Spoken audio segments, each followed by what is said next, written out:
Hello and welcome. This is KryptosChain with a new episode of Simple Cryptocurrency Podcast. And today I've got a special guest with me. He's a crypto YouTuber. He's the boy. His name is BitBoy Crypto. Welcome to my podcast. Thank you. Thank you for having me today. Glad to be here. Great. So yeah, today is just gonna be more of a general crypto chat. We're gonna touch some topics, but we're not gonna go like too in depth into them. So yeah, I have informed my viewers, the people that are going to be watching this once I upload it, that yeah, we're not going to be talking about anything specific, but more just like general crypto chat, DEXes, Amazon news, Bitcoin SV, things like that, the SEC. So yeah, let's get right in. Before that, please tell us a little bit about yourself. Yeah, sure. So I got into Bitcoin first in 2012. And a lot of people say, oh, you got in 2012, you must be a multimillionaire, you must be rich. And the answer is no, I'm not. Because basically what happened is I was kind of forced to buy Bitcoin for a purchase I was making, not Silk Road. It was some software, and that's what the company was taking at the time. And in 2013, I sold out of all my Bitcoin that I had at the time. And actually, I made a pretty considerable amount. And I was very happy with the gains that I had gotten from it because I didn't buy it to make money. I bought it to spend. And, about a month after I sold is when Mt. Gox crashed. And I wasn't smart enough. Yeah, I wasn't smart enough back then to really know to put your Bitcoin into a wallet. So I had all mine on Mt. Gox. So fortunately, I actually sold out at a really good time, all things considered, because if not, I would have lost, everything that I had. So I first bought in at $12. So that'll pretty much tell you everything you need to know. Wow. Yeah, and I remember I actually watched a video recently where they were talking about the crash on Mt. Gox, but this was a crash before they've been hacked. I think this was in 2012, if I'm not mistaken, where Bitcoin went from $14 to like 1 cent in a day. Yeah. There's this video on YouTube. I can't remember it exactly, but yeah, it was shocking. It's shocking if you think about it. And imagine what those people had to endure. I mean, if they've invested a lot. I don't know what the investment was like back then. Did people really? I mean, it was more mining, wasn't it? Yeah, there were a lot of miners, and a lot of people were using Silk Road around that time and getting into it because of that.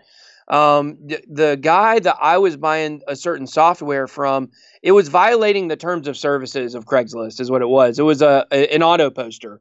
And so where I just posted ads for a ticket company I have, I still do that today. And I actually still use the software to this day. And I still have to send in Bitcoin all these years later. And it's just so crazy that in 2012, that guy had the foresight to start taking Bitcoin as payment because, I mean, there's no doubt he's got to be a billionaire at this point because he sold so much of that software, especially when it was between $12 and $100 per Bitcoin, and I know if I just went back and look at how much I've sent him, he should have, he should have probably close to $1 million just on the payments I made to him. Yeah. So, but I wonder if he kept it though, because the thing is, when prices went up, people were tempted to sell. So yeah. I'm sure he still has some probably, but yeah.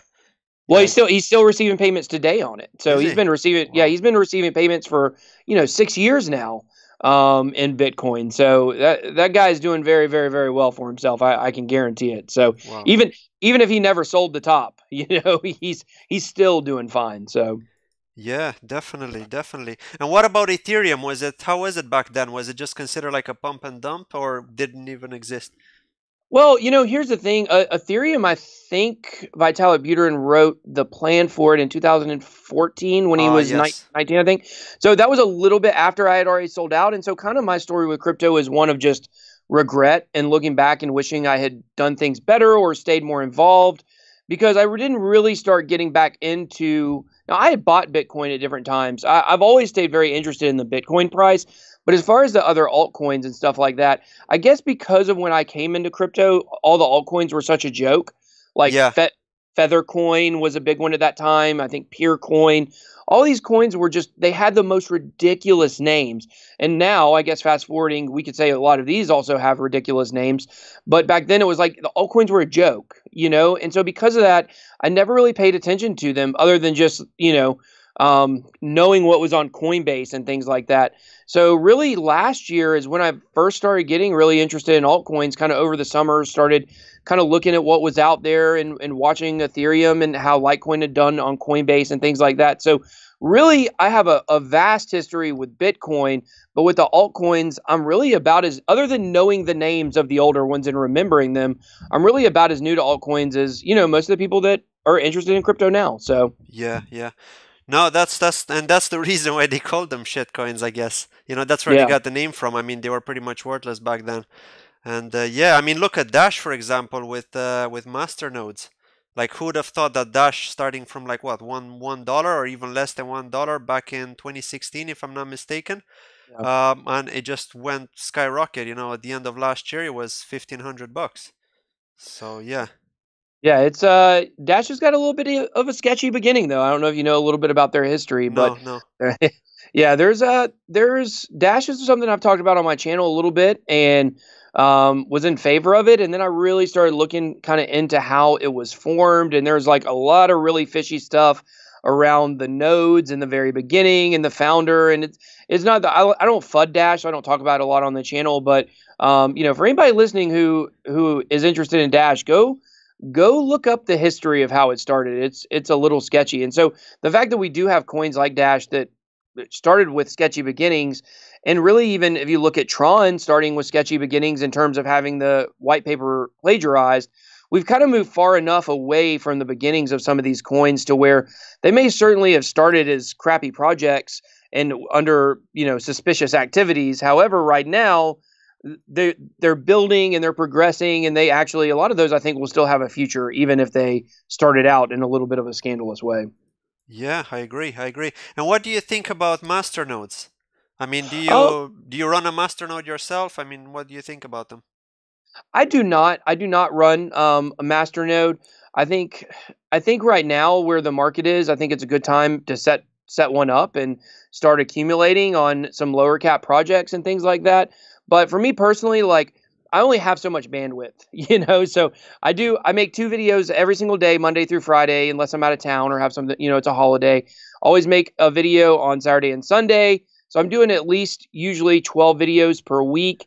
And then on top of that, I got 2 other businesses that I run and all kinds of things. So I got a lot going on. So at some point I've had to make some decisions on, okay, what are some things that I feel like I really want to focus on, and what are some things that I wish I could focus on if I had more time, Yeah, but I just don't have it. So yeah, master nodes, mining, swing trading, like those are all things that I would love to know about, and I would love to be more. I would love to have the time to be able to practice on them and read up on them and things like that. But unfortunately, due to just time, they time are, they constraints, are, they it's are. just That's it's true. so hard to it's so hard to find the time to do those extra things. E- So Exactly, and also the videos take up a lot of time. Especially, I've seen your videos. You do a lot of editing in yours as well. It's yeah, not just a matter of reading the news and literally recording. You do some editing as well in some of your vids. So yeah, they do take up a lot of time.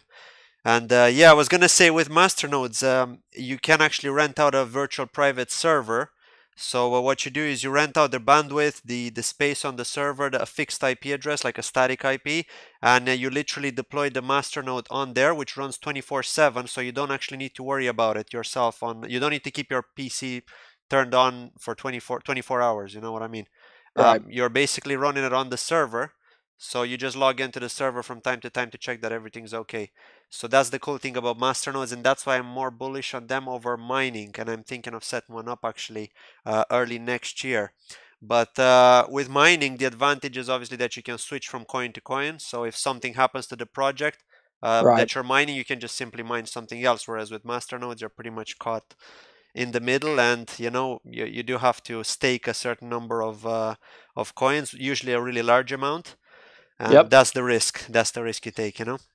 Yeah, exactly. And that's something that I did look at setting one up before I actually got part of. I was part of a like a masternode pool at some point, and I had bought a bunch of one coin and I put it in there, and then I was like, oh, you know what? I don't even really know if I like this coin. So it's definitely a much higher commitment level to be able to lock those in, and that's why if you, in my opinion, you really have 2 ways you can go. You can either go with, a well-established project where you can pick up a masternode and earn residuals, and like it's going to do well.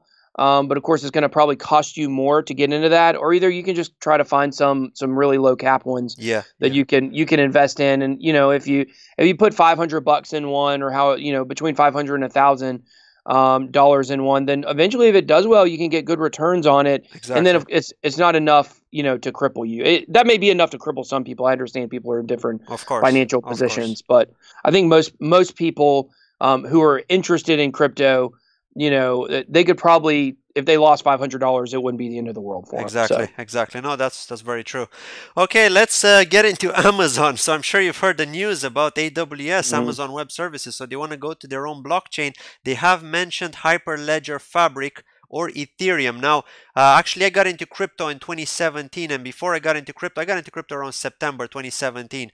So it's quite close to that bull market when prices were just skyrocketing. But actually, one of my work colleagues who got into crypto a bit before me, like a couple of months before, kept on telling me, "Man, did you know that Amazon are looking into crypto because they've actually purchased 2 domains? I think it's called Mm. Amazon Crypto or something like that, and then some other one. And literally, those 2 domains kind of gave it away, that they are looking into crypto, but obviously they didn't say anything about it. So yeah, it looks like we finally got the news now. So what's your opinion on that? And how come the Ethereum price isn't going up like crazy? Because we're still seeing $120 at the moment. Well, it did have a bounce back. I mean, it was down. It was down over. It was below $100 for a while, and I think, or it was not a long period of time, but it definitely did dip below there. And as far as I think XRP getting in front of in front of Ethereum, has kind of hurt confidence in it. It's trailing a pretty good bit by now by about $3 billion. And Ethereum is one that I said, I did in my top 5 cryptocurrencies not to buy during a crash. And I listed Ethereum as kind of 5B. I had Neo as 5A and Ethereum as 5B because it just has a lot of questions. There seems to be a lot of uncertainty about it right now. And a lot of people would say, oh, well, you can say that with any project. Like, yeah, you can. I mean, we don't know what any of these projects are going to look like in 5 years down the road. But it just, to me, there seems to have been a loss in the confidence of Ethereum that people have had. And so with news like this coming out, where Amazon, you're right, they are going to be giving the option. You're going to have the option to build in a blockchain environment. You're going to be able to use the Hyper Fabric Ledger, or you're also going to be able to use Ethereum. They haven't released the details of being able to build on the Ethereum blockchain yet, but the fact that Ethereum is one of those choices, I think, is going to be really good for the price. And so I think what we're seeing right now is we're just still seeing reverberations of the lack of that confidence, the loss of confidence in Ethereum. But as more people begin to build on it, and supposedly they're releasing some kind of upgrade soon. It's kind of hush hush with Ethereum right now, Yeah. and it's not going to be the main Casper update. I don't believe that's not coming for a little while longer. But hopefully this upgrade will help with the scalability issues and things like that, which is the big question with Ethereum is, can it scale out? CryptoKitties pretty much crippled it last year. What will happen when the networks get clogged again? So I think the fact that Amazon has the confidence in Ethereum when maybe the general public doesn't is a good indicator that Ethereum definitely has the ability to make a comeback. Yeah, no, I agree. I agree. And yeah, I mean, to be honest, Vitalik himself was he lost confidence in Ethereum. I remember a while ago there was some news going around that he said he doesn't believe in Ethereum anymore. But then I don't know, something happened and he just said, okay, we're going to continue development, we're going to progress with this project, and yeah, let's see how things are moving on.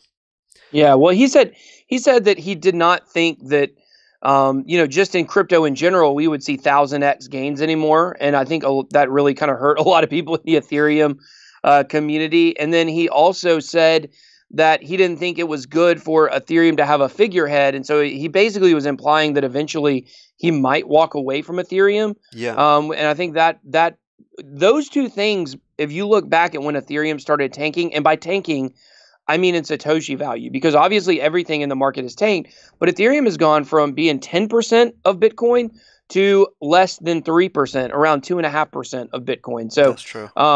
yeah, so it's dropped like a rock compared to the Bitcoin value, and that's what's allowed XRP to pass it. Stellar and Bitcoin Cash at 4 and 5 are way behind Ethereum, so I don't think they'll catch it anytime soon. But of course, I also said that about Stellar and Bitcoin Cash 2 weeks ago, and then Stellar passed it. They were $10 billion behind and caught it in a week. Yeah, So just a reminder of how volatile the markets can be. But yeah, I want to I want to go back to just this whole conversation revolving Amazon because, and this really ties into the confidence in Ethereum, which is my wife is a book blogger. She's actually going to be on my next podcast that's being released either today or tomorrow. She's got a real interesting perspective because she's been involved in a whole different community other than the crypto community, but she sees a lot of similarities in between the blogging community and crypto community in terms of supporting each other, and everybody's kind of working on their own individual projects and things like that. And she brought this point up about Amazon.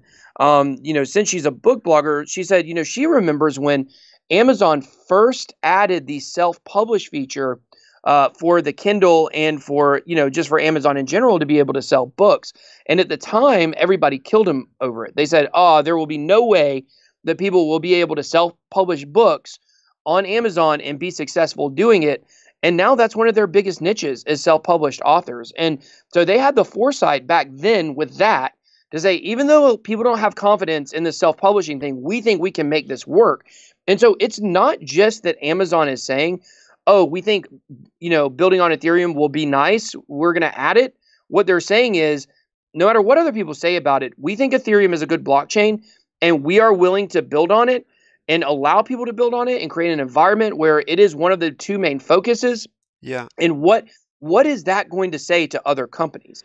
That's going to say to other companies, wow, this must be a good blockchain. We're going to want to build on it. So maybe we can kind of see the same trajectory with their Amazon Web Services blockchain environment that we saw with something like self-publishing. Yeah, that's true. But what I'm interested in finding out is why would they choose Ethereum though? Like there are so many other blockchains out there which would be better. I mean, Ethereum is now considered like building on Ethereum is considered like kind of the ICOs which are trying to scam people, and that's the way I see it at least, and some other people as well in the community. It's just the fact that there's so many ICOs on Ethereum which are scams, whereas on blockchains like Neo, for example, they're more legit, and simply because of the cost to deploy the smart contract, I mean it's higher, so it's less attractive for scammers and more. Well, I think you just answered your own question there, Yeah. which is, the Amazon doesn't want only multi-million-dollar corporations coming and building in their blockchain environment. They want to be able to open it up to the little guy as well, kind of like they do with their Amazon Web Services cloud service. So, that is kind of open to the general public. Anybody can come on and use that. And I don't think necessarily just because people can build scams on a blockchain, that actually has anything to do with the quality of the blockchain. So That's true. I think they really want to open it up. So what's Amazon been really good at ever since they opened up? They've been really good at basically offering things to the common person. That they want to be fast delivery, good products. Fast delivery, good products. They want to be everything to everybody. Really is about what it's done. And that sounds crazy, but I mean, if you look at their market share in the retail world, it's absolutely insane. They blow everybody away. The only retail company that can kind of compete with them is Walmart, and that we're only about 10 years away from probably Walmart going bust, honestly, because everybody buys on Amazon. And now, of course, Walmart has opened up their own, for a while you've been able to buy stuff online, but I think they do free delivery. They're trying to compete in the online space as well as the, physical storefront. But, I think they just want to be everything to everybody. And, that they've been able to be successful doing that. And I think that Ethereum offers, I guess the one thing I would say is, on Ethereum, you have to build with Solidity, which is not the most user-friendly, coding program from what I've been told from developers. Yeah. But outside of that, I mean, the fact that majority of ICOs and projects in general have built already on Ethereum, I think it just shows that, it is available to the masses, I guess would be the best way to say it. Yeah. No, you've got a really good point there, and you've actually convinced me with that because, like you said, they're not only looking at the bigger players in this market, they're trying to attract the smaller guys. So yes, it does make sense to be on Ethereum in this case. Now, thank you for that input. Actually, let's move on and talk about Bitcoin SV. So we've been hearing a lot about this in the space. They're now in top 10 on CoinMarketCap. The Roger Ver and Craig Wright hash war. What's going on there? Is it over, do you think, or what's happening? Well, they declared it over. I guess we got to go with that. And looking at the markets, it's very interesting to look and see that the day that Craig Wright came out and said we're about to have this huge hash war, the markets dropped like a rock. And the next week they dropped like a rock. And now that they've announced that it's over, all of a sudden we had a huge bounce back yesterday. So, is it possible that the entire crash was from the Bitcoin Cash hash wars? I don't think so, to be honest. Possibly, though. I mean, if you look at the timing, of it, the timing makes sense. I agree with you, but I don't know. It's too suspicious. I mean, could it not just be the big players in the game, the whales, which are holding a large volume, which are actually manipulating the price, generating that kind of FUD, and using the hash war as the FUD to be able to dump the price and make people mass sell? I don't know. I'm just thinking, could it be that as well? And that's what I thought it was at first. I mean, I've said that very many times that I thought that's what was going on. However, the next few days and the next couple of weeks are going to be really crucial, because if we move back up over 5,000 and start marching back towards 6,000, or even maybe get there in the next 2 weeks, then I think we can look back and say it was all the hash wars. However, if we go back down, then it really supports the manipulation theory, because if basically whales were waiting to manipulate the price down based on some kind of FUD or some kind of news that we've seen them do a lot, then it doesn't really make sense for us to get a huge boost, the day after the hash wars are over, because why would they want to move the price back up? That's true. So yeah. So they would want to hover it down here and be able to accumulate, during this capitulation stage. So, that I think that's what supports it. But like I said, if we go back down and this was just a dead cat bounce that we had over the last day, then then I will definitely shift my thinking again back to what I originally thought. But I'm trying to be hopeful. I'm hoping that's all it was, and we can go back up to 6. That would be good for a lot of people that are holding coins right now. Yeah, I agree with you. And actually, I remember a video from Crypto Crow. It's a really funny video, but the guy was really angry actually, and he was saying that he just loved to grab Craig Wright and just bash him across the room, because he just liked acting like a child, messing with people's money, messing with the whole space, a guy like that, just manipulating the whole market, it's just crazy, one person. You just imagine, like. Yeah, and I know Crow, and I know he could actually pick him up and throw him. So Crow's a big guy. For you guys that don't know, he's 7 foot tall. Yeah, yeah, it's true. And I've actually seen, I can't remember the guy's name, but when he was at CryptoCon, there was a guy that interviewed him. He interviewed a number of YouTubers. I think he interviewed you as well. Right. He asked you some question about if you need to have a degree college? or something about college to get a good job or something like that. And Crypto Fiend is who that is. Yeah, that's it. Yeah, him, Crypto Fiend. And he was actually sitting on the couch. Crypto Crow was right next to him, and he was just like, "Whoa, this guy is absolutely huge." Like, you don't really know until you actually see him next to another guy, Yeah. So yeah. Well, I've he's a friend of mine, and so I've definitely stood next to him several times, and it is definitely something not like you're not used to standing next to someone who's that tall. So you haven't been invited to one of his live streams yet, though. I think you will be, though, in the future, no? Have I not done one with Crow? I don't think so. No, I don't think I've seen anyone in his live stream, because I watched some of his live streams. Well, most of them I watch anyway. I stopped watching the ICO ones. I tried to skip those. I just don't really believe in those anymore. I used to watch them at the beginning, because I've been following his channel from like early 2018. So yeah, it's I really like his videos.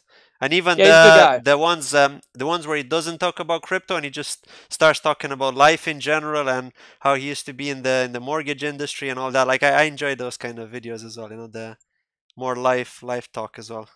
And when he talks about how his favorite movie is The Notebook, which is that's a real fact right there. You can ask him. Yeah. He loves The Notebook. I get a good kick out of that. But yeah, he's definitely an entertaining guy, and in real life, he's definitely a good guy and a good friend. So yeah, and also Crypto Zombie is another really nice guy. I mean, you can tell as soon as he starts doing his videos, you can tell the guy's really passionate about what he's doing. Right. And that's what you want to see. You want to see passionate people. You want to see a bit of joke as well, a bit of comedy. You don't want to be all stressed out, all negative about it. Otherwise, why would you be doing videos about the space? Let's just be honest. Well, different strokes for different folks. I know I've definitely had people watch my channel before and say I try to be too entertaining, and they would much rather that I just give them straight information, which is so crazy. So Yeah. some people want that. Some people want, the information just given, and they don't want any jokes or any entertainment. Like, they just want to know, like, literally what was the news today. So Yeah, yeah, yeah. you're not going to like my channel if that's what you're after. Man, you know what's funny actually? I don't know what actually works out, but it seems that I know that my channel is much smaller than yours, but I seem to get a lot more views when I do demos. So if I do a demo of, say, I did a demo of Ontology's O Wallet, and I got a lot of views from that. But if I do like news videos, I don't really get that many views, and actually I get some downlikes as well. Sorry, some dislikes. Yeah. But with the cryptocurrency reviews, I seem to do okay, kind of in the middle. But yeah, the demos are the ones that are really triggering up the views. It seems that people are more interested to know how they can actually achieve something using a specific product than just finding out about some random project Well, or the for news the news is hard, and just a little bit about, um, a little bit about YouTube here, which is when you have a very small channel, YouTube fights against you very hard because they would rather have the bigger channels that they know already have an engaged audience watch videos, and so it's all about how you put the keywords in, and how you do your SEO and your description, like that stuff matters. But eventually, and I've actually seen this with my own videos, I've hit a really big upswing in my number of average views over the last couple of weeks. And it's just that YouTube's giving me more credit. So I'll do a news story and talk about Tron, and then all of a sudden people search Tron and my video comes up. Whereas used to, there were so many videos about Tron, and YouTube was fighting against me where nobody would find them. So with the demos, the more you can do kind of specific stuff, because many of my best videos in the early days, my first ones that kind of cleared thousands of views, those were wallet reviews for sure. I did one on Ethos Wallet that got a ton, and so it's good to do specific stuff, and people like seeing specific stuff, and then you also get that specific project community involved as well. So yeah. that would definitely help you out in views. But I mean, people just there's so many choices with news videos too. I mean, there's at least 10 of us that do 10 of us with decent sized followings that do news videos every single day. Yeah, So people are fed up basically. They already know what news they can say and where they can find exactly. it. And also the other thing is some people may say it's a problem, and I have had people saying that is my focus is mostly on the Neo blockchain projects and now Ontology as well. And they get a much smaller following compared to the rest. So that could also be the case. I don't know. Yeah, that's probably true. I think eventually you may have to, maybe focus on some other projects and stuff like that outside of the Neo environment, unless it blows up like the Ethereum environment did, because you could certainly have a channel where you only talk about ERC20s and have plenty to talk about. I agree.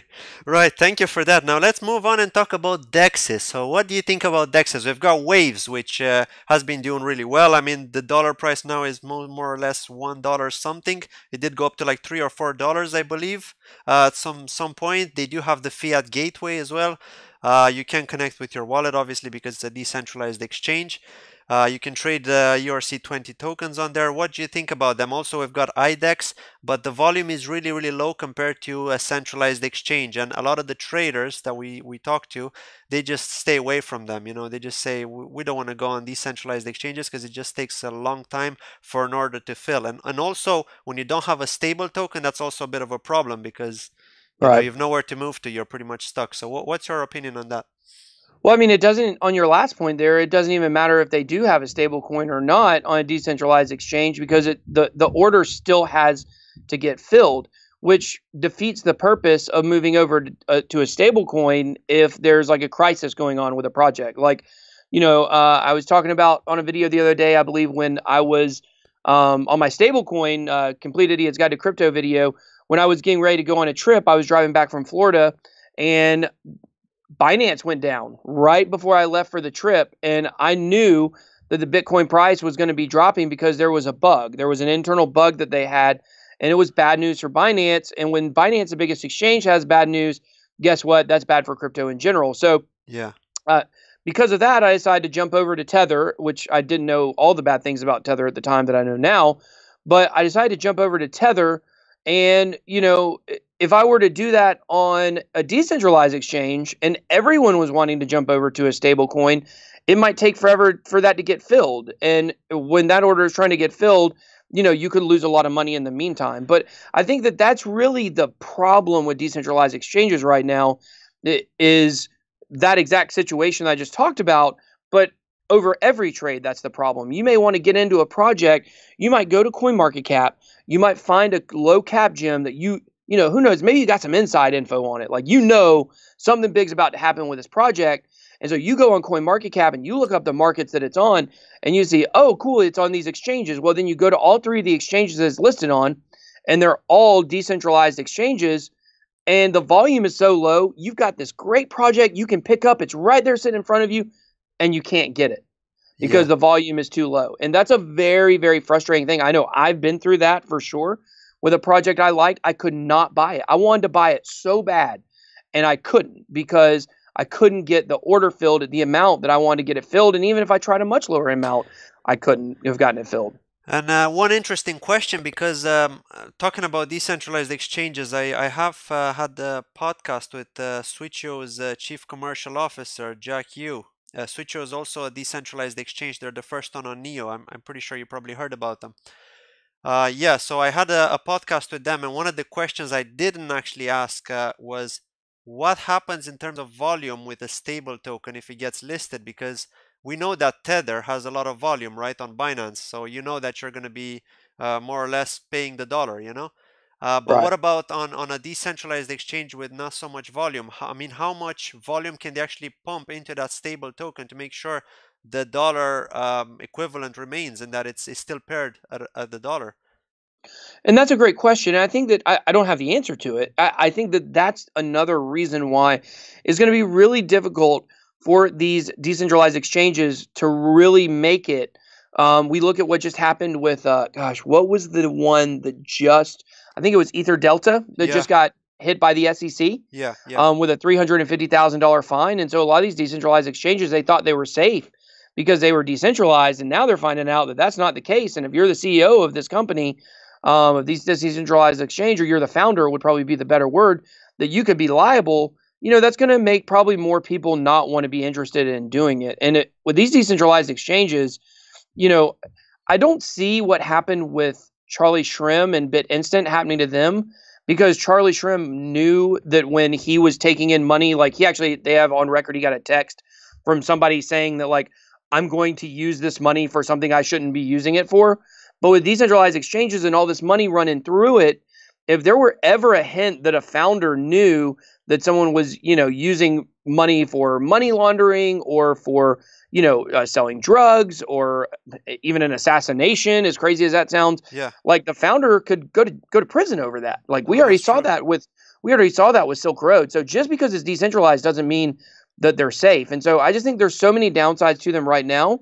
I think the future, now, if you're a swing trader and you are setting, bid prices and things like that, and you're very well versed with them, then decentralized exchanges, I think, work very well, especially if you are trying to hide transactions.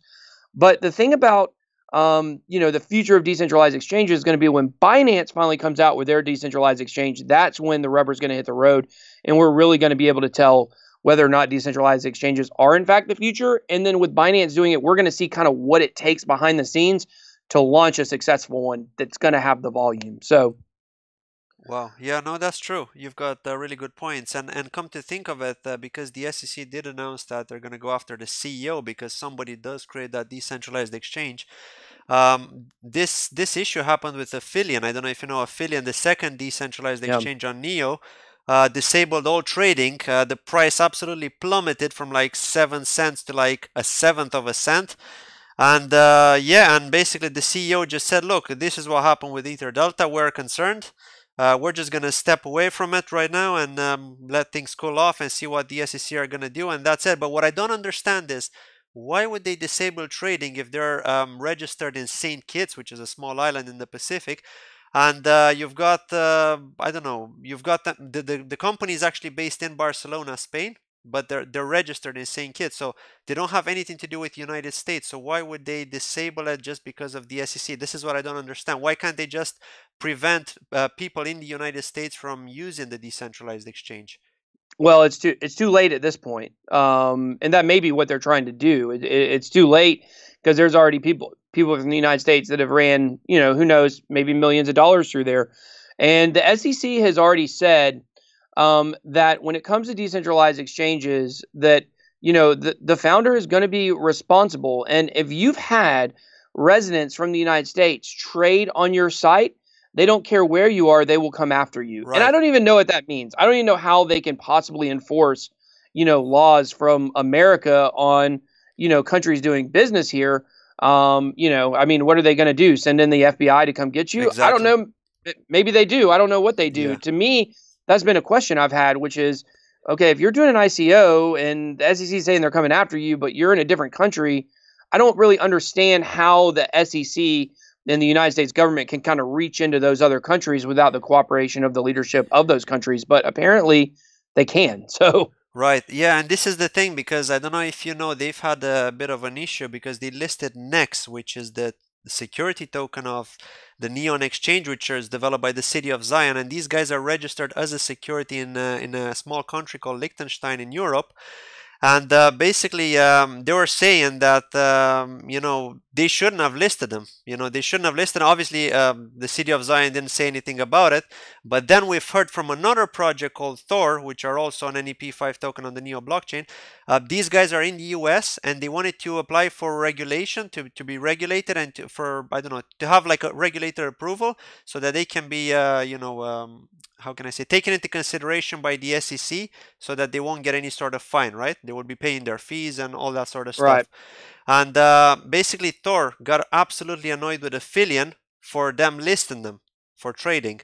And then they actually said on their Telegram channel that the city of Zion, who developed Nex, are actually behind the scenes. They're actually opening a lawsuit against Affiliate, against the Affiliate CEO.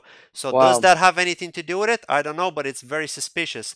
So to be honest, as soon as I heard that, I just got out of my Affiliate position. And luckily the price didn't dip, because they did announce that the mobile DEX is going to be launched sometime after. So they didn't launch their mobile DEX in the end, they just disabled trading. But I'm really thankful I'm thankful for finding that out from Thor, because I happened to be in their Telegram channel at the time when they got absolutely annoyed with the CEO, and people were just like, whoa, I can't believe this is happening. So yeah, those people that did see it and got out, I mean, yeah, but a lot of people got burned, unfortunately. And I know some people in the Telegram channels I'm in that invested a lot of money, let's say in Affiliate, and they got absolutely burned. So it just shows you this is what happens with crypto. It's a very risky investment. You do need to be careful, and sometimes even the most promising projects can really turn the books on you. Yeah, well, we've seen, Affiliate was just doing sponsored reviews all over YouTube right before all this happened. So it showed you that they were trying to get out there and trying to get the name out there and push people towards their project. It does sound like something kind of turned on a dime with this. So, some people are calling it an exit scam. I don't know if it is or not, but some people are saying that they're kind of camouflaging what's going on right now, with the decentralized exchanges and maybe even with this deal with Nex as an exit scam. I don't think that's the case, but that definitely is a rumor that people are floating around. So it'll just be, obviously a little bit of time before we'll know for sure, but hopefully they wouldn't do that.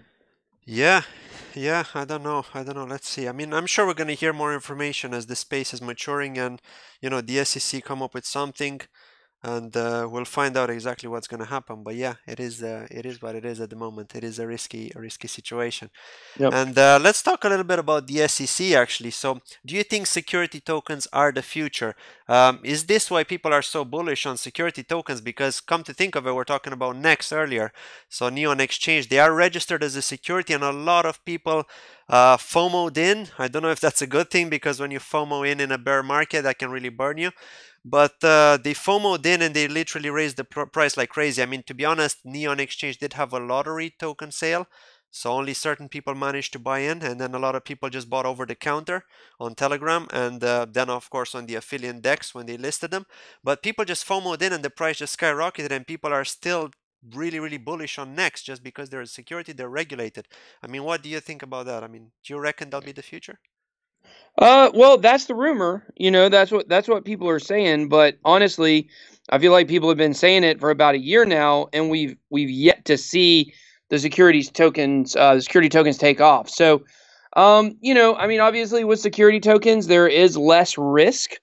But I wonder if that lack of risk could also lead to, the lack of volatility on the upswings. I don't know. I'm just speculating on that, but that's why the SEC wants to push people towards these security tokens.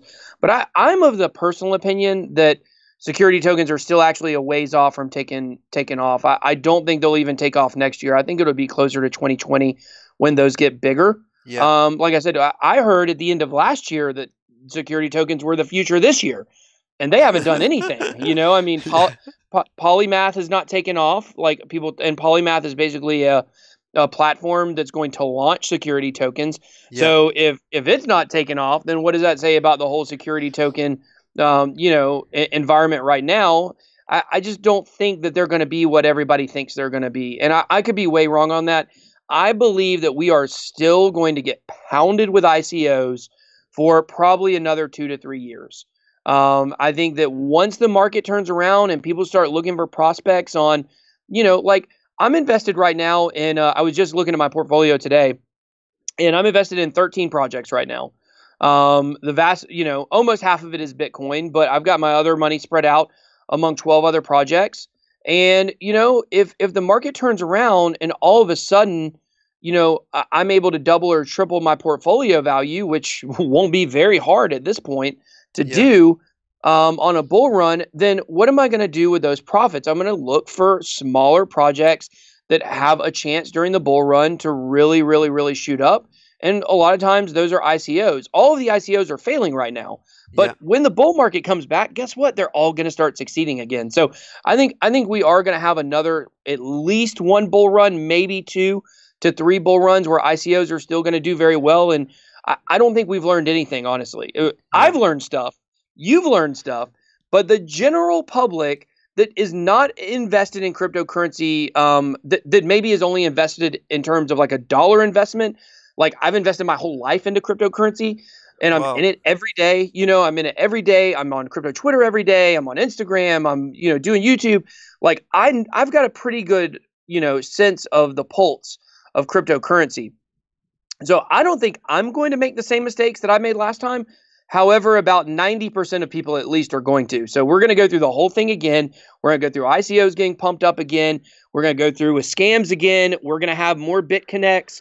It's all going to come. It's going to be a few Yeah. more years, Yeah. I think, Yeah. until we reach a mature point. Yeah. And I also think that's actually a very good point. And I also think that a lot of the ICOs are going to be more careful, when they launch. So they're going to try to be compliant, with the law, especially Yep. the ones in the US, just because they know that the SEC is going to shut them down if they don't, I think there will be that. Of course, you're going to have scams as well, but there'll be much less than we've seen in 2017 and 2018, I think. Yeah, the spotlight is on. And the thing about ICO, I think ICOs have a really bad name. I think that really, I mean, we could say that most crypto projects in general have a bad name. The words scammer and shiller are just thrown out indiscriminately everywhere. Like, oh, this project's a shill project, or this YouTuber is shilling this, or oh, all these scam ICOs. When in reality, while they may have some scammy marketing tactics, which I would argue every single business in the world uses, Yeah. like, do you honestly think? And I understand we're talking about financial products, but it shouldn't matter. Like, you don't think that Coke and Pepsi, like, you don't think when Pepsi does a blindfolded taste test and then does a commercial on it, do you think they're giving you the exact results on that? Absolutely not. There's tons of people during those taste tests that are saying, "Oh, I like this one better," and they're like, "Oh yeah, that one's Coke. We won't put this one in the commercial." Like, you could say that about every business in America. It's like you go to McDonald's and you look on the menu. Does your burger ever look like that? No, absolutely not. And so there may be some marketing practices that every business in the world uses to be able to gain followers, but I don't think the majority or even a large portion of ICOs are scams. I think what they are is they are people that have belief in something that they're doing that just the general public is probably not ever going to latch onto. And I think that there is a lack of good developers that goes out there on these projects, Yeah. and there's also just there's so many, so the market is totally oversaturated, and that, in my opinion, is why most ICOs fail. They don't go sit at a business meeting and like, okay, let's plan our team out. okay, now let's look a year down the road and see how we can exit scam. Like, yes, there are those companies. We have seen it, but I could name on definitely less than 20 of them that fit that out of, there's probably about 5,000 out right now between CoinMarketCap and ICOs that haven't made it on there yet. Wow. So the fact that there's probably only 20 I could name, and that I would be hard pressed to do that. I think that just shows that the market, it's just, we're dealing with a bear market, cannibalization. People hate ICOs. They call them all scams. And what it all boils down to is people invested without doing their research, or they invested money that they couldn't lose, and they're bitter, and so they point at everything and call everything a scam. And I think that's a really unfortunate thing that's going on in crypto. That's true. And they also look now, people are clever. I mean, the people that are already in crypto, they're more clever when it comes to teams, when it comes to project progress and things like that. And what they do is if the team is not somebody well known, for example, I mean, like if there isn't at least one person which is well known within a project's team, then they tend to think, oh, it's probably gonna die out, it's probably a scam. They need that assurance, that okay, there's this guy who's got a really good reputation working in this team, he's gonna change it. But what if that guy leaves? What if that guy says in 1 year down the line, sorry guys, I'm gone? Then you're gonna see the price plummet, like always, So there's always that risk. It's like you said, it's very difficult to know exactly. Some of them have great ideas. Some of them have great ideas which they're not going to go ahead and do because they don't have the funding. And yeah, that's the way I see it as well, to be honest. Well, did you know Vitalik Buterin before you got into crypto?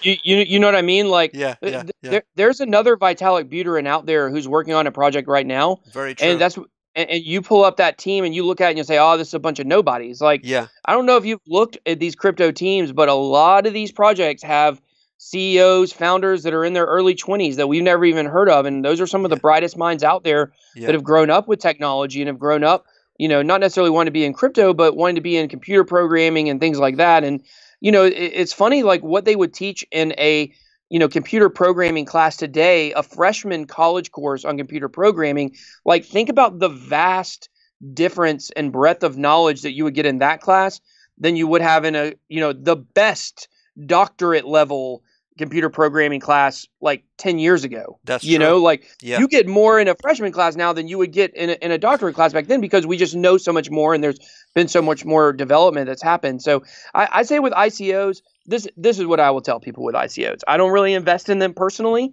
I am invested in Monarch. It's the only ICO I'm personally invested in. I have done some transparent reviews on my channel in exchange for some ICO payments, which of course, every single one I said is a paid review and things like that. So I do have some ICOs sitting around. But in general, the reason why I don't invest in them is because it is just a straight up gamble. It doesn't matter how good the team is. It doesn't matter what problem they're trying to solve.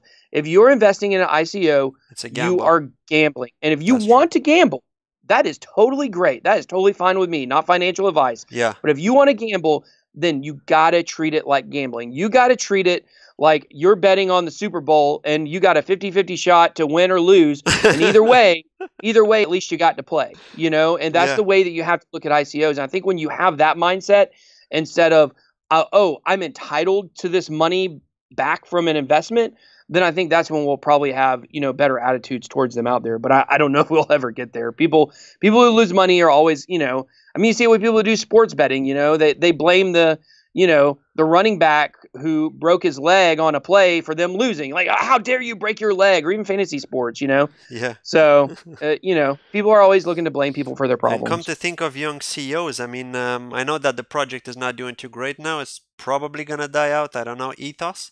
The CEO of Ethos is really young, because I've actually seen him in an interview with Crypto Crow when he invited him. And he's really, really young. He's like in his early 20s, I believe. Shingo. His name's Shingo. That's it. Shingo. Yeah. I'm not a fan of Ethos. I think you're probably right. I think it's not going to do I did think they're going to do good, though. I did think they're going to do good when I first heard about them. But yeah, now with Monarch, I think that Monarch may actually take off. And also, I know that Crypto Crow is really bullish on Monarch because he's obviously friends with the owner of Monarch. With Beatles. With Beatles. Yeah. He's the president. I've met pretty much the whole team at Monarch. And Robert Beatles is the president. I think Snay is the CEO, but You won't find a better person in cryptocurrency, period, than Robert Beadle. Yeah, a So lot of people talk really nice of him actually. That he's really friendly, really how can I say is generous as well with many yes. crypto YouTubers that he met. And yeah, especially Crypto Crow. I think he's gonna work for them as well. Apparently, that's what he announced in one of Oh, his. Yeah, he's gonna be an really? advisor for Monarch. Yeah, yeah. Oh, is he? Oh, I So need yeah, to get in on and that. interesting. I need to ask him when they're going to let me be an advisor.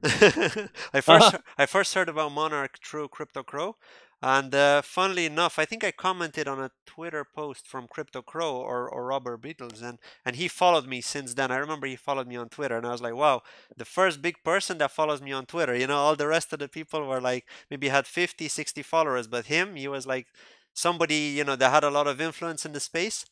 And I was really surprised. You know, I don't know why he did it, but yeah, I'm really thankful for that. It's really good. You know, Yeah, it just he's shows you. definitely a good guy, and I can tell you after talking to him personally several times about Monarch and all the partnerships they've got. Monarch, I believe, is going to blow every other wallet out of the water. So Yeah, yeah. Do you know when they're planning to launch, by the way? well, the ICO ends in December, I believe. It may be the end of the year, but it definitely it ends this year. So within the next 5 weeks. Okay, okay. So I So don't know. we're I don't close. now the app is already launched. They've already launched it on Android and on that's actually what I use it for my portfolio tracker right now on iOS. So but some of the more advanced features they're going to have are going to be coming out, I believe, at the beginning of next year. Wow. Okay, so they're really progressing, and they're gonna have good marketing as well. You've got Crypto Crow, you've got BitBoy Crypto, you know, which which is gonna be advertising a lot of people, I guess, and also of course Crypto Beatles himself. So. Yeah. Yeah, yeah. No, I mean, as long as the project does well, I don't mind. I mean, I think people should advertise because people need to make others aware and they need to expose these sort of projects. Because if people don't know, how can they invest in something that they haven't? They need to hear about things, you know, to be able to do to investigate into it, to look into the white paper, to do their own analysis, basically. Otherwise, how would they know? You know, and this is not financial advice. It's just like a general conversation of what people should do before they invest into a project. You know. Yeah. Well, So yeah. I think do your own research is basically what that means to most people is, hey, I'm going to watch 5 YouTube videos where they all tell me it's not financial advice, and then maybe if I just judge what I'm going to do off of all Yeah. 5 of those. I mean, I've done it in the past. We've all done it, but I think once again it just boils down to what I said earlier, which is if you're investing money into crypto that you can. I lost $10,000 in one swoop when I got hacked. I got hacked and now it wasn't actually worth $10,000 when it got hacked, but it was about $10,000 worth of investment that got taken from me in a minute, and it was my fault. I got Were you phished, holding and them on exchanges or? it was on my Ether wallet, and I basically got phished. I learned a very important lesson from it. Now at the time, it was worth about $2,400, so it didn't feel like I lost $10,000. It Yeah. felt like I lost $2,400, which is still a significant amount of money to me. But I was able to stomach it and move forward, and I definitely learned a very, very valuable lesson from it. And I didn't go out trying to blame everybody for it. I took responsibility for my own actions, and that's just if you That's can't how be it is. if you can't be a big boy in cryptocurrency, you can't be a big boy or a big girl and take your own responsibility, then you don't need to be in crypto. I That's mean, true. really, that's what this is all about, right? Is decentralization. It's about moving away from the bankers and the intermediaries. But however, the banks and the intermediaries, they provide you protection if you get hacked. So if you can't live without that protection, then you don't need to be in crypto because you don't really line up with the beliefs of what crypto is all about. We're trying to totally change a system that's been instituted for hundreds of years. So there's going to be some things that are going to happen. And I look at that money I lost as a sacrifice. It was a sacrifice. Unfortunately, it was my own boneheaded decision that lost it because I did get phished. But, it's just one of those things. I just understood like, wow, this is really part of it. And I did a video about it, and a lot of people were very sympathetic. And some people donated some money to me for the loss. Not very much. I mean, less than $100 total out of my loss. But that meant a lot to me that people were willing to send me anything, Yeah. for that. So. And talking about big boys, actually, my one of my mates, basically from Telegram, he's also a crypto investor, and he made a good. Well, it wasn't actually a joke. He was more frustrated on the project. Basically, this project, I'm not gonna name it, but they don't work at the weekends. Let's just say that, right? Yeah. And basically, they had some problems with their software, and this guy was asking them, "What's going on with this? Why is it not working? Why aren't the transactions? What's going on with this blockchain?" And literally, what happened is they don't work at the weekend. So when people are replying back to say, "Sorry, nobody's working at the weekend. You need to wait until Monday." Well, they need to put on their big boy pants on and start getting to the business. They need to look after their customers. And ever since then, I always tell this guy, this is your new motto, big boy pants, That's it. That's So it. Big boy pants. You need them. You need them if you're going to be in crypto, no doubt. That's true, especially with the volatility as well. Right. Yeah. And that's it. Like, many people can't stomach the volatility. Many people can't stomach it. And I remember when I first got into it, I was like, whoa, Jesus, 15%, 20% in 24 hours, even more. It's like, whoa, those were the norms, especially at the end of 2017. It was just absolutely crazy. But yeah. And apparently people are saying that we haven't seen the bubble yet. Some people say the bubble has burst at the end of 2017. No, it hasn't. We haven't seen the bubble yet. I mean, we aren't even close. We aren't close. We are not. We haven't seen any institutional investment yet. When we get the regulation, I do believe that pensions are gonna invest in the crypto space, especially the ones which do take the higher risks. I know that they do invest in high risk stocks in general when you want to get a pension plan, especially if you're younger. I know I used to live in the UK before, and in the UK you do have that option to choose what you want to invest in terms of stocks for your pension. So you can choose the high risk plan if you're younger, or the defensive plan if you're older, if you're in your 50s and you're getting closer to retirement. And yeah, I do think that pension providers are actually going to invest in crypto purely for the high risk and volatility, which is going to bring them a lot of profit, both to themselves and to the people that have the pension funds. What do you think about that? Do you see that being the case, or? Well, we love volatility on the upside. We hate it on the low side. That's the volatility is definitely what draws people into crypto, but they're only being drawn into crypto when they see the price going up, and that's yet another reason why I feel like we'll repeat all the same mistakes. Is we'll have new investors coming back into the space in the next bull run, thinking that it's going to go up to $1 million. Yeah. Which it will one day, but it'll probably go up to 100,000 and drop back down to 20 or 15. Like that's just what we've seen with it. So we'll see all this again. And I think that the volatility of it, we live the volatility day to day. But if you look at it over a 5 to 10 year period, I think what you'll see is it will pretty much be on a straight trajectory upwards, no matter how you're looking at it. That's true. No, that's good. That's good. Really good point. And yeah, I just wanted to talk a little bit about Asia as well. So as a last point in this video. So I think that Asia, to be honest, is going to be the future of crypto, in the sense that a lot of these projects seem to have taken off over there. They're doing really well. The space is not extremely regulated. I'm not talking about China, more about Japan and Singapore, for example. And for example, we see projects like The Key. Okay, they are in China. They're an identity verification tool. They're on the Neo blockchain. They were going to come off the Neo blockchain and migrate to their own, but they decided to stay on Neo. Now they're going to launch this identity verification tool next month, right? And what they're going to be doing is they're going to be using the public sector, for example, hospitals, schools, council, and even banks, to get people's identities digitally via the blockchain using their tool, using their ecosystem. And this is where their token, TKY, is going to come in handy. So yeah, the supply is absolutely huge, but the fact that they're doing this kind of step and they get all the Chinese regulatory approvals, so the government has actually approved this project and this tool, so it is going to be in use pretty much starting from next month when they launch it. I mean, what do you think about that? Could that possibly really take off? I know that it's hard to estimate this kind of things, but the fact that they've received approval from the Chinese government, which is a really important step in my opinion, isn't that the whole point of seeing this use case of cryptocurrency and stuff? Yeah, and I believe they're working directly with the equivalent of the Social Security office in China. Yeah. For the identity verification, and I think it's absolutely huge. I think that's one reason why I like a project out of Korea called Bizont. I did a review on it recently, and in South Korea, they finally have decided that they want blockchain companies there, and so they've legalized crypto.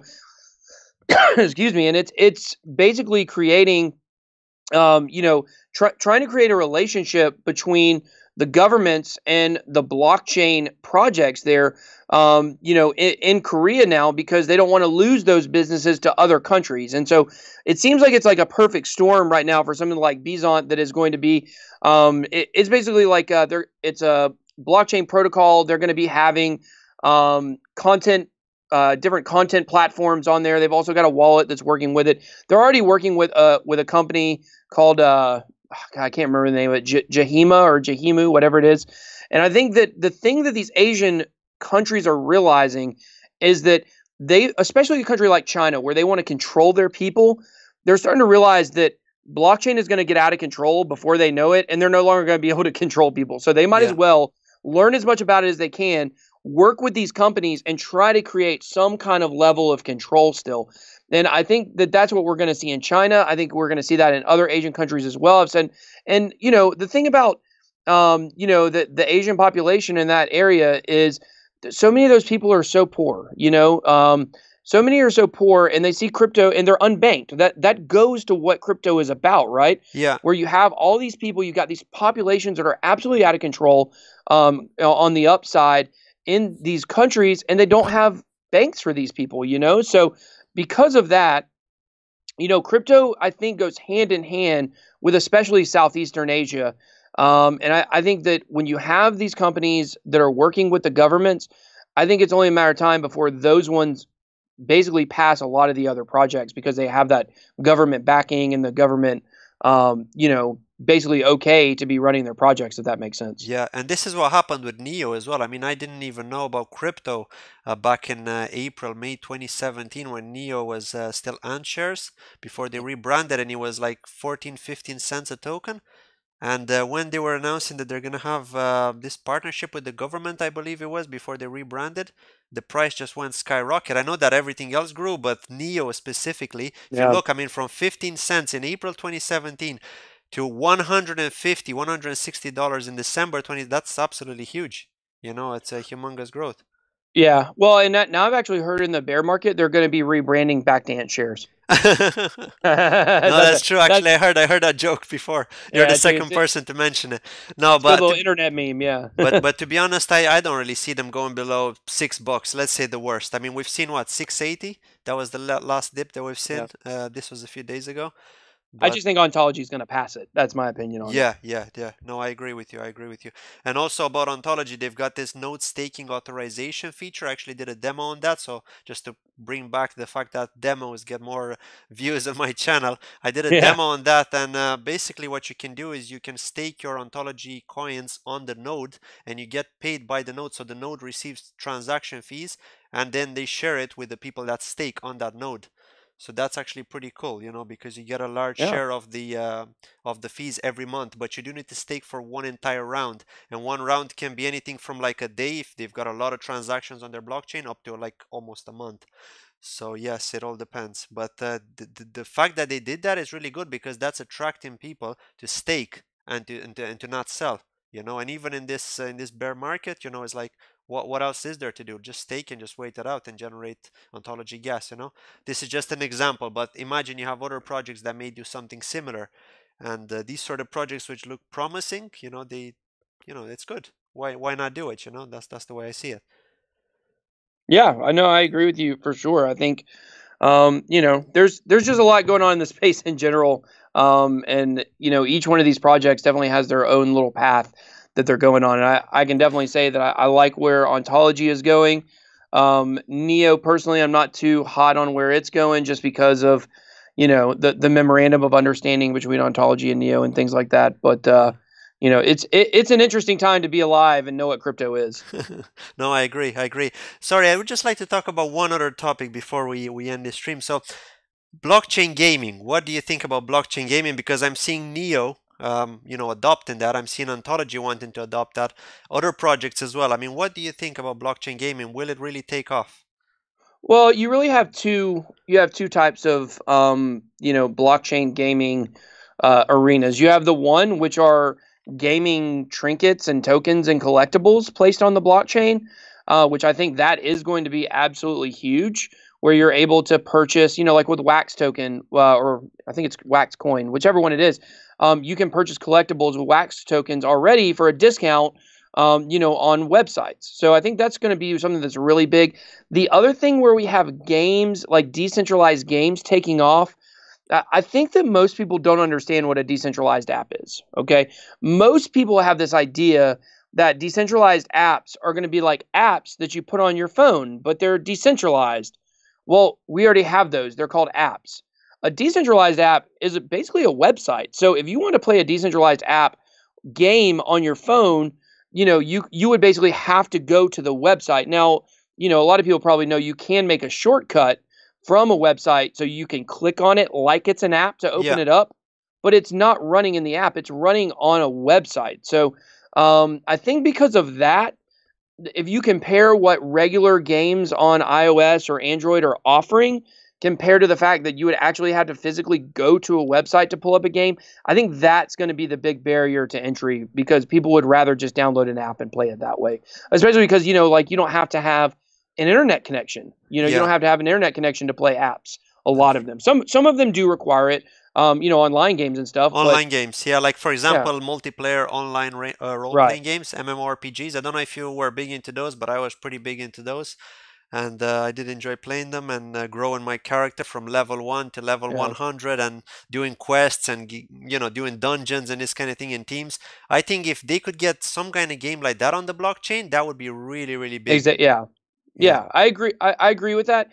I think it's much more geared towards desktop gaming than it is toward phone gaming, which is a big problem because everybody wants to play the games on their phone. So true, especially the commuters. Like when I used to commute, like now I commute with my car to work. I live in Spain, but when I lived in the UK, I used to commute with the train, and I used to see people play like Candy Crush and Angry Birds and all these sort of games on their phones and other games, and many people playing games. Listening to music and playing games, pretty much. So yeah, a lot of people do that. One other thing I wanted to talk about, I don't know if you're familiar with Narrative. It's a project on the Neo blockchain. They've got over 5,000 users, and basically what you can do with them is you can buy a niche, right, for 1 year. Well, not buy it, it's more like rent a niche for one entire year for $75 worth of their token.